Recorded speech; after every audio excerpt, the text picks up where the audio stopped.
राम राम भाइयों भाइयों, कितना भी सख्त और कितना भी पत्थर दिल जाट हो, अगर आप उसको चौधरी साहब कह देंगे ना तो वो मोम की तरह से पिघल जाएगा। ये मैं आज आपको एक राज की बात बता रहा हूँ। जब भगवान ने सारी जात बनाई थी तो सबसे एक एक चीज़ मांगने के लिए कहा था। किसी ने ऐस मांगी, किसी ने कैस मांगा, किसी ने हुनर मांगा, किसी ने कबाब मांगा, किसी ने शराब मांगी, लेकिन जाट ने चौधर मांगी थी। और जब जाट की चौधर पे बात आ जाए ना तो वो कहते हैं, जाट वैसे बहुत भोला जीव होता है, लेकिन जब गुस्से में आता है तो कई बार मतीरे को छोड़ के गड़ुम्बे में भी बुड़का मार देता है। तो आज आपको मैं कुछ बातें बताऊंगा दोस्तों। एक बार की बात है, एक जाट एक आदमी के पीछे 50 कोस दूर पैदल चला था। उस आदमी ने जब पीछे मुड़ के देखा तो उसने बोला, चौधरी साहब राम राम। बोला, इस चौधरी साहब राम राम के चक्कर में मैं तेरे पीछे 50 कोस दूर तक पैदल आया हूँ। तेरे पीछे मुड़ के मेरे तो उड़े राम राम कर ली होती तो मैं क्यों आता। ऐसे ही बताते हैं, एक बार एक चोर ने एक जाट के खेत में से पेड़ की टहनी काट ली और जाट ने आके उसको रंगे हाथ पकड़ लिया। उसके बाद जाट ने वो टहनी उसके सिर पर रखवा दी। बोला, थाने में चल। वो रास्ते में थक गया तो टहनी नीचे गिर कर उसने हाथ जोड़ लिए। बोला, चौधरी साहब माफ़ कर दो। अरे बोला, बेटी चौधुड़े माफ़ी मांग लेता तो तन इतनी दूर पैदल तो ना चलना पड़ता, बोझ तो ना मरना पड़ता। जा ले जा, टहनी ने भी ले जा, मौज ले। तो ये चौधरकार जाट का जो रिलेशन है ना, ये बड़ा ही सेंसिटिव रिलेशन है। अगर आपको किसी जाट से कोई काम कटवाना है ना तो उसको चौधरी साहब कह दो, फिर चाहे उसकी आप गर्दन काट लो, फिर वो कुछ भी नहीं बोलेगा। ऐसे ही दोस्तों बहुत सारे किस्से हैं। एक SK मिश्रा, शशिकांत मिश्रा होते थे IAS अफसर, और वो हरियाणा के तीनों लालों के प्रिंसिपल सेक्रेटरी रहे। चौधरी देवीलाल, चौधरी बंसीलाल, चौधरी भजनलाल। तो तीनों लालों के साथ उनके जो निजी रिश्ते थे उसके बारे में उन्होंने किताब भी लिखी। उस किताब का एक किस्सा आपको सुनाता हूँ। जब देश में इमरजेंसी लगी तो कहते हैं इमरजेंसी के 3 किरदार थे, इंदिरा, संजय और बंसीलाल। तो बंसीलाल उस टाइम पहले तो हरियाणा के मुख्यमंत्री थे, बाद में इंदिरा गांधी ने उनको रक्षा मंत्री बना के सेंटर में बुला लिया था। लेकिन जब 19 महीने की जातियों के बाद इमरजेंसी हटी और देश में आम चुनाव हुए, आम चुनाव के साथ हरियाणा में भी आम चुनाव हुए, तो जब ताऊ देवीलाल चुनाव प्रचार कर रहे थे, वो जनता पार्टी की तरफ से मुख्यमंत्री पद का फेस थे, तो उन्होंने बंसीलाल को भी कह दिया था। बोला, भाई अगर मेरी सरकार आई तो बंसीलाल तेरी मरोड़ काट दूंगा। क्योंकि कहते हरियाणा की राजनीति ना मरोड़ काटने की राजनीति ज़्यादा होती है। और जो SK मिश्रा थे, शशिकांत मिश्रा, जो कि बंसीलाल के प्रिंसिपल सेक्रेटरी थे, उनको भी चौधरी देवीलाल ने ये बात उनके मुंह पे कह दी थी। बोला, मिश्रा तेरी मरोड़ ज़रूर काट दूंगा। अब साहब रिजल्ट आ गया चुनाव का, 90 में से 75 सीट जीतकर ताऊ देवीलाल मुख्यमंत्री बन गए। और मुख्यमंत्री बनते ही ताऊ देवीलाल ने बंसीलाल को बकायदा हथकड़ी लगा के भिवानी में उसका जलूस भी निकलवाया था। उसके बाद में मिश्रा जी घबरा गए। वो कहते हैं ना, बोला झोटे झोटे लड़े और झाड़ा का खो हो है। तो दोस्तों मिश्रा जी ने क्या किया, 1 महीने की छुट्टी लेकर अपने घर पे बैठ गए। 1 महीने के बाद तो फिर नौकरी पे जाना ही था। तो उन्होंने अपनी पत्नी को बोला कि मैं आज जा रहा हूँ ड्यूटी ज्वाइन करने, अगर मैं वापस ना आऊँ ना तो वकील से बात कर लेना, मेरी जमानत करवा लेना। तो वो गए सेक्रेटेरिएट में, पता चला कि भाई चौधरी देवीलाल तो दिल्ली गए हुए हैं हरियाणा भवन में। फिर वो दिल्ली आए, दिल्ली में पता चला कि चौधरी देवीलाल तो दोपहर का खाना खा के सो रहे हैं। तो वो जाके चौधरी साहब के पात्याने बैठ गए। चौधरी साहब की जैसे ही आँख खुली, देखा मिश्रा बैठा। बोला, अरे मिश्रा कैसे आया। बोला, साहब चौधरी साहब, बोला मैंने ये सुना आप मेरे को जेल में भेजना चाहते हो।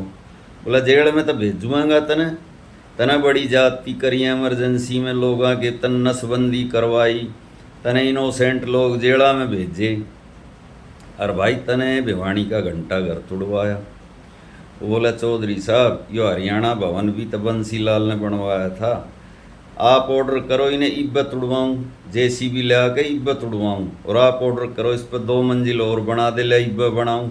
मैं तो हुक्म का गुलाम हूँ मेरे चौधरी साहब। जैसे ही चौधरी साहब कही, चौधरी देवीलाल ऐसे पिघल के जैसे जो वो के हुए करती, जो झोड़ में मिले करती, भैंसिया का खून पिए करती, ऊपर नमक गेर दिए करते ना, ऐसे पिघल गया भाई।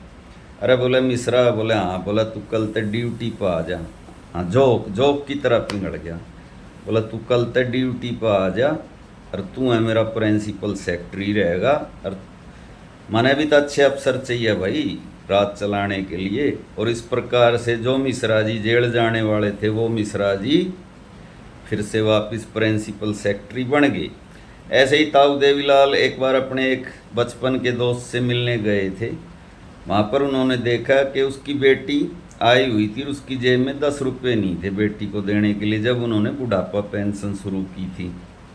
अब दूसरा किस्सा है चौधरी चरण सिंह का। चौधरी चरण सिंह को इंदिरा गांधी ने प्रधानमंत्री बनाया था और इंदिरा गांधी को जेल भी चरण सिंह ने भिजवाया था। जब 1977 में चरण सिंह देश के गृह मंत्री बने तो उन्होंने पहली कलम से ये ऑर्डर किया था कि इंदिरा गांधी को जेल में, इंदिरा गांधी के मुकदमे की फाइल उसी ने खुलवाई थी, जबकि मोरारजी देसाई जो प्रधानमंत्री था और कानून मंत्री शांति भूषण दोनों इस बात के खिलाफ थे।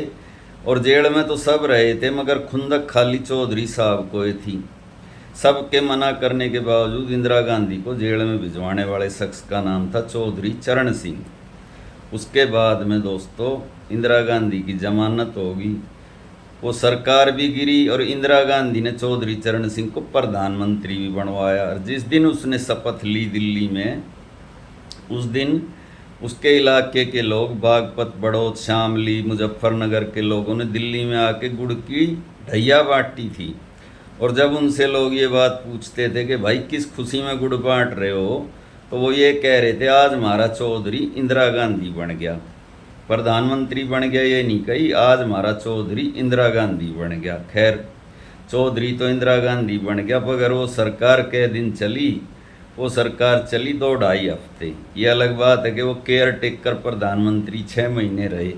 उसका कारण क्या था? उसका कारण ये था कि जब चौधरी साहब शपथ ग्रहण करके अपनी फिएट कार में आ रहे थे तो इंदिरा गांधी रास्ते में माला लेके खड़ी थी चौधरी साहब का स्वागत करने के लिए। उनके दामाद ने कहा कि एक बार गाड़ी रोक लो, इंदिरा गांधी माला लेके खड़ी है। चौधरी साहब बोले मैं इंदिरा के हाथ से माला नहीं पहनूंगा, ये मेरी ईगो का सवाल है, मेरी चौधर का सवाल है, माला नहीं पहरी। उसके बाद भी इंदिरा ने उनके सामने एक ऑफर रखा कि मैं आपकी सरकार को 2.5 साल समर्थन देती रहूँगी, आपने जो मेरे खिलाफ मुकदमे बनाए हैं आप उन मुकदमों को बंद कर दो। मगर चौधरी चरण सिंह ने अपनी चौधर को ऊपर रखा।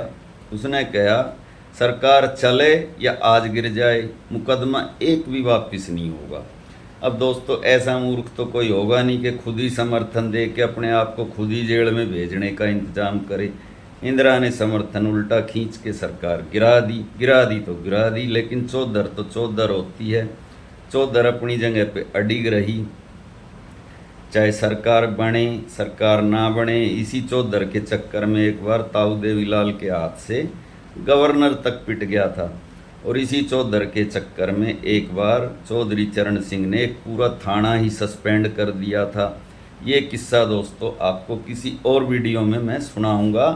आज का वीडियो कैसा लगा कमेंट के माध्यम से ज़रूर बताएं। अच्छा लगा तो अपने ग्रुप में ज़रूर शेयर करें, और दोस्तों चैनल को सब्सक्राइब करें, वीडियो को लाइक कमेंट करें, तथा मेरी हिम्मत और हौसला अफजाई के लिए कृपया करके इस QR कोड को स्कैन करके, और जो भी आप मेरी आर्थिक मदद करना चाहते हैं वो करें, उससे मेरी हिम्मत बढ़ेगी और वीडियो बनाने के लिए। मिलते हैं अगले वीडियो में। आपका दिन शुभ हो।